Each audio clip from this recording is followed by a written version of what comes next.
Exam में आपका बहुत बहुत स्वागत है दोस्तों। देखिए ये जो है होम साइंस का जो है एग्ज़ाम हुआ है, एनुअल एग्ज़ाम जो होता है, वार्षिक परीक्षा जो होता है 11th का, और 2024 का जो है इसका एग्ज़ाम डेट दिया गया था 20/3/2024 को। ठीक है, तो उसका क्वेश्चन है, क्वेश्चन सेट कितना हो गया, क्वेश्चन कोड नंबर जो है 319 हो गया। ठीक है, उत्तर पुस्तिका संख्या ये हो जाता है। तो चलिए इसमें हम देखते हैं ऑब्जेक्टिव क्वेश्चन और सब्जेक्टिव क्वेश्चन भी देखेंगे। तो इसमें जो हो गया किसके लिए है, तो ISC के लिए, IA के लिए। आप देख सकते हैं यहाँ के लिए जो है, यहाँ लिख रहा है IA। ठीक है, और इसमें जो देखते हैं 70 को ऑब्जेक्टिव होगा, बाद बाकी जो सब्जेक्टिव क्वेश्चन होगा। तो इसमें हम देखते हैं ऑब्जेक्टिव क्वेश्चन, ये नियम कानून लिखा हुआ है कैसे कैसे हमको कितना बनाना है। ठीक है दोस्तों, तो चलिए इसमें जो देखते हैं पहला क्वेश्चन से। देखिए कह रहा है पहला क्वेश्चन, इसमें पहला क्वेश्चन कर रहा है मनुष्य के लार में कौन सा एंजाइम पाया जाता है, तो टाइलिन पाया जाता है। याद रखना, मनुष्य के लार में टाइलिन एंजाइम पाया जाता है। नेक्स्ट क्वेश्चन, विटामिन ए की कमी से कौन सी बीमारी होती है, तो ये रतौंधी हो जाती है। 4 नंबर इसका आंसर हो जाएगा। इसके बाद है किसी व्यक्ति की दैनिक कैलोरी की आवश्यकता किस पर निर्भर नहीं करती है, तो यहाँ नहीं की बात कर रहा है, तो आर्थिक स्थिति, यानी व्यक्ति का कोई भी आर्थिक स्थिति हो, इस पर जो है दैनिक कैलोरी का निर्भरता नहीं करता है। देखिए आयु पर निर्भर करता है, जितना आयु का होगा उसका कैलोरी उतना आवश्यकता होता है। गतिविधि पर भी, अगर कोई ज़्यादा वर्क करता है तो उसको ज़्यादा कैलोरी की आवश्यकता है। वजन जिसका ज़्यादा है उसको भी खाने में ज़्यादा आवश्यकता होता है। तो इसका आंसर जो हो जाएगा B नंबर हो जाएगा। ठीक है, इसका अगला क्वेश्चन देखिए, मानव शरीर में वसा संग्रहित होता है कहाँ, तो वसा संग्रहित कहाँ होता है, वसा ऊतक में होता है। ठीक है, कहाँ हो जाएगा, वसीय ऊतक में हो जाएगा। अगला क्वेश्चन देखिए, प्राकृतिक प्रतिरक्षा आती है किससे, प्राकृतिक प्रतिरक्षा कब आता है, जन्म के बाद आता है। जब बच्चा जो है जब जन्म लेता है, जन्म लेता है तो उसको प्राकृतिक रूप से जो है कुछ प्रतिरक्षा आता है। ठीक है, इसके बाद बहुत सारा उसको टीका सब दिया जाता है, उससे भी प्रतिरक्षा बाद में आता है। ठीक है, तो यहाँ कह रहा है प्राकृतिक प्रतिरक्षा किससे आता है, तो जन्मजात होता है। ठीक है, इसके बाद अगला क्वेश्चन, निम्नलिखित में कौन सा एक संक्रमण रोग है, तो संक्रमण रोग जो होता है एक दूसरे से फैलने वाला होता है। तो मलेरिया भी हो जाएगा, डायरिया भी हो जाएगा और चेचक। इसका आंसर जो हो जाएगा चारू हो जाएगा। ठीक है, D नंबर। अगला क्वेश्चन, निम्नलिखित में कौन सा कैल्शियम का उत्तम स्रोत है, तो कैल्शियम का सबसे उत्तम स्रोत जो होता है रागी होगा। इस जो चारों ऑप्शन दिया है इसमें सबसे अच्छा जो है कैल्शियम का स्रोत जो है रागी होता है। ठीक है, अगला क्वेश्चन देखिए 8 नंबर क्वेश्चन जो है, इसमें कह रहा है निम्नलिखित में से क्या उम्र के साथ नहीं बदलता है, तो उम्र के साथ जो है लिंग नहीं बदलता है। जो आदमी जो है यानी महिला होगा तो महिला ही रहेगा, पुरुष रहेगा तो पुरुष, यानी मेल और फीमेल जो है हमेशा वो नहीं बदलता है। लेकिन ऊंचाई भी बदल जाता है। ठीक है, वजन भी बदल जाता है। तो इसका आंसर जो हो जाएगा C नंबर हो जाएगा। 9 नंबर क्वेश्चन देखिए, यूनिसेफ किसके लिए कार्य नहीं करता है, देखिए किसके लिए कार्य नहीं करता है। ठीक है, तो किसके लिए नहीं कार्य करता है, स्वास्थ्य के लिए कार्य करता है, शिक्षा के लिए कार्य करता है, पोषण के लिए कार्य, यानी मनोरंजन के लिए कार्य नहीं करता है। ठीक है, यूनिसेफ किसके लिए काम नहीं करता है, मनोरंजन के लिए हो जाएगा। 10 नंबर क्वेश्चन है, निम्नलिखित में से कौन सी बीमारी संदूषित जल से होता है, यानी जल से फैलने वाला बीमारी कौन है, तो डायरिया भी होता है जल से, अतिसार भी होता है, टाइफाइड भी होता है। तो इसमें जो आंसर हो जाएगा चारू हो जाएगा, यानी इसका आंसर जो होगा D नंबर इसका आंसर हो जाएगा। ठीक है, अगला क्वेश्चन देख सकते हैं आप, 11 नंबर क्वेश्चन है, पाचन तंत्र में दांतों की क्या भूमिका होती है, तो दांत का काम है काटना भी है, फाड़ना भी और पीसना भी, यानी इसका आंसर चारू हो जाएगा। इसका आंसर जो होगा D हो जाएगा, इनमें से सभी हो जाएगा।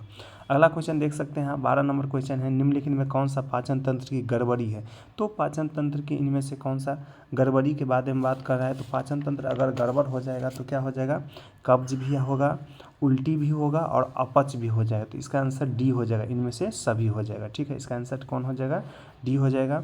अगला क्वेश्चन, निम्नलिखित में कौन सी बीमारी विटामिन D की कमी से होता है, तो विटामिन D की कमी से रिकेटस हो जाती है, जिसको हम सूखा रोग भी कहते हैं। क्या कहते हैं, सूखा रोग भी कहते हैं। इसका आंसर 1 हो जाएगा।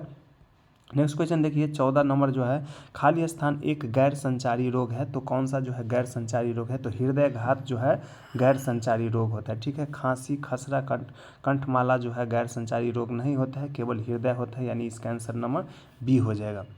अगला क्वेश्चन देखिए, शरीर की रोगों से लड़ने की क्षमता को क्या कहते हैं, तो इसको कहते हैं रोग प्रतिरोधक क्षमता, यानी इसका आंसर नंबर D हो जाएगा, रोग प्रतिरोधक क्षमता हो जाएगा। नेक्स्ट क्वेश्चन देखिए, कुकुर खांसी फैलने का कारण क्या होता है, तो कुकुर खांसी फैलने का कारण जीवाणु होता है, याद रखना है।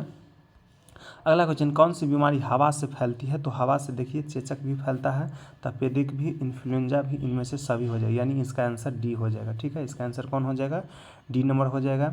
इसके बाद है रोग के कीटाणुओं के शरीर में प्रवेश करने से लेकर यानी कह रहा है रोग के कीटाणुओं के शरीर में प्रवेश करने से लेकर रोग उत्पन्न होने तक की समय अवधि को कहा जाता है। उस समय अवधि को क्या कहा जाएगा, 18 नंबर क्वेश्चन है। तो इसको कहा जाता है संक्रमण काल कहा जाता है। इसका आंसर जो हो जाएगा 1 नंबर क्या हो जाएगा, संक्रमण काल हो जाता है। क्या हो जाएगा, संक्रमण काल। ठीक है, अगला क्वेश्चन देखिए, निम्नलिखित में कौन सी प्राकृतिक विसंक्रमण है। ठीक है, प्राकृतिक विसंक्रमण जो है तो सूर्य का प्रकाश हो गया, प्राकृतिक विसंक्रमण की बात कर रहा है। अगला क्वेश्चन देखिए, कह रहा है बच्चों को टीके क्यों लगाया जाना चाहिए। ठीक है, तो बच्चे को टीको क्यों लगाना चाहिए, तो पहला है गंभीर बीमारी से बचने के लिए, ये बिल्कुल सही है। रोग प्रतिरोधक क्षमता विकसित करने के हेतु, ये भी सही है। संक्रमण रोगों से बचाने हेतु, ये भी सही, यानी इसका आंसर चारू हो जाएगा, डी इनमें से सभी। इसका आंसर जो हो जाएगा डी इनमें से सभी हो जाएगा। अगला क्वेश्चन, निम्नलिखित में कौन सा सुरक्षात्मक पोषक तत्व है, यानी सुरक्षा प्रदान करने वाला पोषक तत्व कौन सा होता है, तो विटामिन एवं खनिज लवण होता है। ठीक है दोस्तों, इसके बाद अगला क्वेश्चन, 6 माह की उम्र तक शिशुओं के लिए आदर्श भोजन क्या होता है, तो आदर्श भोजन होता है स्तन का दूध, यानी माँ का दूध होता है। 6 माह तक की उम्र तक शिशुओं के लिए आदर्श भोजन जो माना जाता है स्तनपान यानी माँ का दूध माना जाता है। निम्नलिखित में से 23 नंबर क्वेश्चन देखिए, निम्नलिखित में से कौन जीवित प्राणियों का लक्षण है, तो जीवित प्राणियों का लक्षण देखिए, वृद्धि भी करता है जीवित प्राणी, श्वसन भी करता है, प्रजनन भी करता है, यानी इनमें से सभी हो जाएगा। अगला क्वेश्चन, निम्नलिखित में कौन सा आहारीय रेशा का स्रोत है, तो आहारीय रेशा का स्रोत हो गया साबुत अनाज भी होता है, दाल भी होता है, ताजे फल और सब्जियां होता है, इसमें से सभी हो जाएगा। इसका आंसर डी हो जाएगा। अगला क्वेश्चन देखिए, किस अवस्था में मनुष्य के शरीर में अनेक परिवर्तन आते हैं, तो अनेक परिवर्तन जो आते हैं किस अवस्था में, किशोरावस्था में। ठीक है, इसका आंसर जो हो जाएगा बी नंबर हो जाएगा, किशोरावस्था। ठीक है, अगला क्वेश्चन देख सकते हैं 26 नंबर क्वेश्चन है, निम्नलिखित में कौन सा पोषक तत्व शरीर को ऊर्जा प्रदान करती है, तो प्रोटीन भी करता है, वसा भी करता है, कार्बोहाइड्रेट और इनमें से सभी। ठीक है, पोषक तत्व शरीर को ऊर्जा प्रदान करता है तो सारा इसमें प्रदान करता है। देखिए, कार्बोहाइड्रेट भी करता है, वसा भी करता है, प्रोटीन भी करता है, तो इसमें जो हो जाएगा, इसमें जो है तत्व कह रहा है निम्नलिखित में कौन सा पोषक तत्व शरीर को ऊर्जा प्रदान करता है, तो इसमें जो हो जाएगा इनमें सभी हो जाएगा, सभी ऊर्जा प्रदान करते हैं। लेकिन खाली कहेगा त्वरित, मतलब तुरंत ऊर्जा प्रदान कौन करता है, तो कार्बोहाइड्रेट जो है तुरंत ऊर्जा प्रदान करता है। इसका आंसर डी हो जाएगा। स्वस्थ रहने के लिए निम्नलिखित में से क्या आवश्यक है, तो स्वस्थ रहने के लिए जो है इनमें से सभी हो जाएगा, यानी टीकाकरण भी आवश्यक है, संतुलित आहार भी है और व्यक्तिगत स्वच्छता भी है। इसका आंसर नंबर डी हो जाएगा। आयोडीन मुक्त किस खाद्य पदार्थ में मिलाया जाता है, तो नमक में। आयोडीन कहाँ मिलाया जाता है, तो नमक में मिलाया जाता है। इसका सी हो जाएगा। निम्नलिखित में कौन सा कुपोषण का कारण नहीं है, तो कुपोषण का कारण जो है इनसे अत्यधिक कार्य करिएगा तो कुपोषण का कारण नहीं होगा। देखिए, अगर कोई गरीब रहेगा उसको भोजन नहीं मिलेगा तो कुपोषण हो जाएगा, भोजन की कमी होगा तो कुपोषण हो जाएगा, पौष्टिक आहार नहीं लेगा तो फिर भी कुपोषण हो जाएगा। देखिए 30 नंबर है, 1 ग्राम वसा में कितनी कैलोरी की आवश्यकता होती है, तो 9 कैलोरी, यानी 1 ग्राम वसा में कितनी कैलोरी होता है, तो 9 कैलोरी होता है। ठीक है, इसके बाद निम्नलिखित में से कौन मनुष्य के लिए भोजन का कार्य नहीं है, तो मनुष्य के लिए भोजन का कार्य कौन सा नहीं है, तो शरीर अगर काम करेगा तो भोजन का भी आवश्यकता है, आर्थिक जो होता है वो भी है, सामाजिक भी होता है वो भी है, लेकिन मनोवैज्ञानिक जो होता है भोजन का कार्य नहीं है। ठीक है, इसका आंसर सी हो जाएगा। संतुलित आहार होता है क्या, तो संतुलित आहार जो होता है देखिए पोषक तत्वों से भरपूर होता है। इसका आंसर डी हो जाएगा। नेक्स्ट क्वेश्चन देखिए 33 नंबर क्वेश्चन, मानव शरीर की हड्डियों की उचित वृद्धि और विकास के लिए निम्नलिखित किसकी आवश्यकता होती है, तो कैल्शियम की आवश्यकता होती है। ठीक है, हड्डियों के विकास के लिए किसकी, कैल्शियम की आवश्यकता होती है। अगला क्वेश्चन देख सकते हैं हम 34 नंबर, निम्नलिखित में किसमें प्रोटीन नहीं है, तो प्रोटीन किसमें नहीं होता है, तो चावल में प्रोटीन नहीं होता है, चावल में। ठीक है, इसका आंसर क्या हो जाएगा, सी हो जाएगा। इसके बाद अगला क्वेश्चन, अमाशय का आकार कैसा होता है, तो अमाशय का आकार जो है जे आकार की थैली होता है, ऐसे करके जे आकार की थैली होता है। 36 नंबर देखिए, इनमें से कौन इंद्रियां नहीं है, तो इंद्रियां नहीं है कौन सा, तो हाथ जो होता है इंद्रिय नहीं होता है, इंद्रियों की संख्या 5 है, आँख, नाक, कान, त्वचा ये सब होता है। इसके बाद अगला क्वेश्चन देखिए, पारिवारिक संसाधनों का बेहतर उपयोग कहलाता है क्या, तो पारिवारिक संसाधनों का बेहतर उपयोग कहलाता है गृह प्रबंधन कहलाता है। इसका आंसर बी हो जाएगा। अगला क्वेश्चन, प्रत्येक परिवार के पास कौन सा संसाधन समान होता है, तो ये जो है समय जो होता है सबके साथ जो है सभी के समान होता है, यानी प्रत्येक परिवार के पास जो होता है समय जो है समान होता है। ठीक है, शक्ति अलग अलग होता है, धनी गरीब अलग होता है, रुचि भी अलग अलग होता है। इसका आंसर डी हो जाएगा। निम्नलिखित में कौन सा मानवीय संसाधन नहीं है? तो मानवीय संसाधन कौन हो जाएगा? कह रहा है मानवीय संसाधन नहीं है, तो ज्ञान भी मानवीय संसाधन, रुचि भी, कौशल भी और धन जो हो जाएगा मानवीय संसाधन नहीं है। इसका अगला क्वेश्चन देख सकते हैं, गृह प्रबंधन का प्रथम चरण क्या होता है? तो योजना बनाना जो होता है गृह प्रबंधन का प्रथम चरण होता है। अगला क्वेश्चन, आयोजन का मुख्य उद्देश्य क्या होता है? तो आयोजन का जो मुख्य उद्देश्य होगा धन कमाना भी होता है, मकान बनाना भी होता है, लक्ष्य प्राप्त करना भी होता है और इनमें से सभी हो जाएगा, यानी इसका आंसर जो हो जाएगा 4 हो जाएगा। ठीक है, अगला क्वेश्चन देख लीजिए, निम्नलिखित में कौन मानव की मूलभूत आवश्यकता है? तो मानव की मूलभूत आवश्यकता में हो जाएगा घर भी होता है, भोजन भी होता है, कपड़ा भी होता है, इनमें से सभी, इसका आंसर डी हो जाएगा। अगला क्वेश्चन है, वस्त्रोपयोगी रेशे का गुण होना चाहिए, यानी वस्त्र उपयोगी रेशे का गुण कैसा होना चाहिए? तो लचीलापन भी, दृढ़ता भी, कोमलता भी, यानी इनमें से सभी हो जाना चाहिए। अगला क्वेश्चन जो देखिए 44 नंबर, खाली स्थान वनस्पति रेशा नहीं है, तो वनस्पति रेशा जो है लिलेन जो होता है वनस्पति रेशा नहीं होता है। 45 नंबर क्वेश्चन देखिए, कोकून से प्राप्त होने वाला रेशा कौन सा है? तो कोकून से प्राप्त होने वाला रेशा जो है रेशम हो जाता है। अगला क्वेश्चन देखिए 46 नंबर क्वेश्चन, खाली स्थान एक प्राणीज रेशा होता है, तो ऊन जो होता है एक प्राणी से यानी भेड़ बकरी से प्राप्त किया जाता है। अगला क्वेश्चन देखिए, मानवकृत रेशा कौन सा है? तो मानवकृत रेशा जो है रेयॉन हो जाएगा, मानवकृत रेशा कौन जो होगा? रेयॉन हो जाएगा। इसके बाद है प्राकृतिक रेशा नहीं है, तो प्राकृतिक रेशा कौन हो जाएगा? रेयॉन नहीं हो जाएगा, मानव निर्मित रेशा है। इसके बाद है ऊन ताप का कैसा होता है? तो ऊन जो है ताप का क्या होता है? कुचालक होता है। ठीक है, ऊन क्या होता है? ताप का कुचालक हो जाएगा। अगला क्वेश्चन देख सकते हैं आप, 50 नंबर क्वेश्चन है 50 नंबर, क्षार का प्रयोग सफ़ेद ऊन के रंग को कैसा कर देता है? तो लाल कर देता है, इसका याद रखना है। नेक्स्ट क्वेश्चन देखिए 51 नंबर, वनस्पति रेशे का मुख्य संगठन क्या होता है? तो वनस्पति रेशे का जो है सेलुलोज हो जाएगा। शिशु को पहनने का वस्त्र कैसा होना चाहिए? तो एकदम ढीला ढाला होना चाहिए। ठीक है, इसके बाद अगला क्वेश्चन, प्रसूता का आहार होना चाहिए कैसा? सुपाच्य और संतुलित होना चाहिए, इसका आंसर नंबर बी हो जाएगा। नेक्स्ट क्वेश्चन, गर्भवती महिला के लिए भोजन में लौह की कमी से कौन हो सकती है? कौन सा? तो लोहे की कमी से जो हो सकता है क्या हो जाएगा? तो रक्तहीनता हो जाता है लोहे की कमी से। ठीक है, अगला क्वेश्चन देखिए 55 नंबर, माल्टोज पूर्ण करता है किसको? तो प्रोटीन की पाचन का क्रिया का जो है पूर्ण करता है, इसका आंसर नंबर बी हो जाएगा। जीवन का सबसे कठिन दौर कौन सा होता है? तो किशोरावस्था होता है, इसी को हम युवावस्था बोल सकते हैं।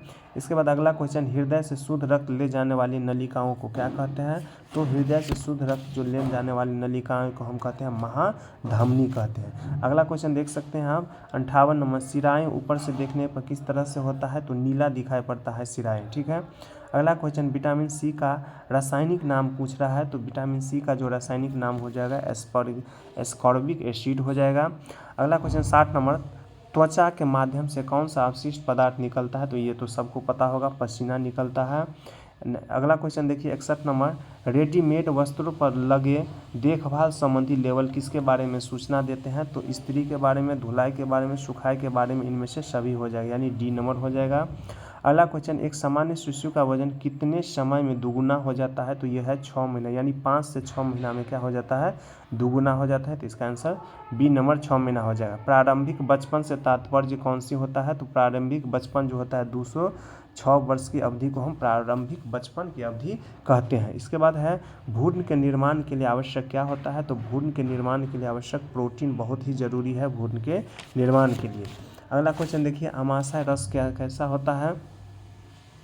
अगला क्वेश्चन है, अमाशय रस होता है, तो अमाशय रस जो होता है अम्लीय होता है। ठीक है, अमाशय रस कैसा होता है? अम्लीय होता है।